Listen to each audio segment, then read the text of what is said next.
defense attorney, Sara Azari. Sara, thank you so much for joining us. So we're thinking about Friday, right? So Depp's attorneys say that part of this lawsuit is about holding Amber Heard accountable. So do you feel like they rested their case and they proved their point? Good morning, Elizabeth. Look, 7 weeks of this movie of a trial, we have completely lost sight about what this trial is about. Okay, this trial is not about domestic violence charges against Johnny Depp. It's about whether the 2018 op-ed that Amber Heard wrote is protected speech under the First Amendment or whether it's defamatory. And we have to remember, you know, most of the Team Depp people, and they're not going to be happy with me this morning, have not read this 2-page op-ed, which I encourage everybody to read. If you read this, aside from the fact that Johnny Depp is not named, it's difficult to really say that this is about him. It is about Amber Heard's experience. And for this jury to come back with a verdict for Depp means that none of us can come forward if we really believe we've experienced a particular reaction to our experience as, let's say, victims of abuse, that we can't do that we will be penalized if we do that. That is a really sort of a high hurdle here. And two of the most critical elements of defamation, Elizabeth, are that the statement was of and about the plaintiff here, Johnny Depp. Not really clear this op-ed is. And secondly, that it was false and defamatory. And here's what I want to remind everyone, that even if 1% of that op-ed is true, and you and I cannot sit here and say that there was absolutely no abuse by Johnny Depp. There was obviously some verbal abuse, maybe not physical violence, but there was some verbal abuse. There were some text messages. There was all that chaos in the home and those broken objects. That too is domestic abuse. And so even if 1% of that op-ed is true, it doesn't matter that the other 99% is, you know, complete malarkey, okay? That is protected speech. And so that is what this trial is about. Of course, that is not why Johnny Depp is in this trial. He's there for the publicity and to take the stink off his name. Okay, so I want to sort of stay with that because Johnny Depp spent Sunday in London. He was on stage for a concert. But at the same time, I mean, you could argue that his life is on the line with the case. Your take on that?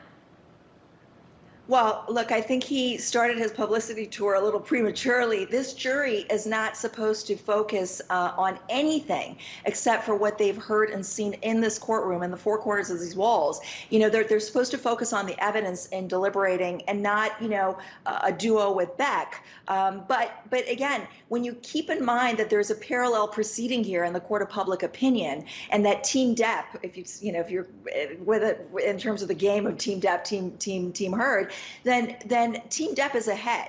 And so he sort of started this a little early and he's moved on. He's gotten what he wanted. He's vindicated in his mind. So I think it's consistent with that, but I don't think it's a great idea because jurors obviously see and hear things, even though they're admonished not to focus on those things and to only focus on the evidence. Okay, but that being said, let me play this quick stop for you and then get your take on it. So here he is.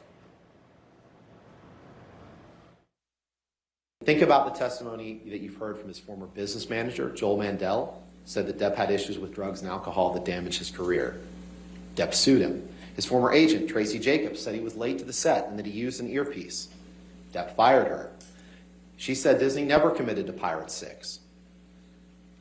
Disney's corporate representative, Tina Newman, said that there was no record in Disney's records of this op-ed. This op-ed had nothing to do with it. Okay, I sort of wanted to button it up with you, Sara. We're going to go back to the whole point that we are here. When we talk about Heard's attorneys during closing arguments on whether or not his career tanked due to the op-ed, which didn't name him, or if it was already on a downward spiral. So is that something that we all need to keep in mind, especially with the 7 jurors that just had a 3-day vacation? Right. So look, it goes to the issue of damages. You know, if it was about Johnny Depp, if it was false completely in its entirety, then did he suffer damages as a direct result of that op-ed and not anything else? I mean, going out and doing a musical performance is sort of contrary to that point, right? You're out there, you're performing, you're relevant, your fans are out there. Again, it's not completely on point, but the idea is that this was the closing argument that you just played, that he suffered loss of employment for other reasons, not because of this op-ed, but perhaps for substance abuse. Perhaps they didn't want him in Pirates 6. His damages have not been proven with any amount of specificity. That's absolutely a fact. But again, before we even get to damages, was this about Johnny Depp, and was this completely false and defamatory? I would say he has not proven those elements of defamation, and I expect 2 defense verdicts, 2 losers, and of course 1 winner in the court of public opinion, that being Johnny Depp. Yeah, it's funny. We've heard sort of similar conclusion from our own Joey Jackson. So Sara Azari, it seems as if we will wait to see if all of our suspicions are confirmed. Thank you so much for joining us and rolling with all the topics. We appreciate it. Of course, for our viewers.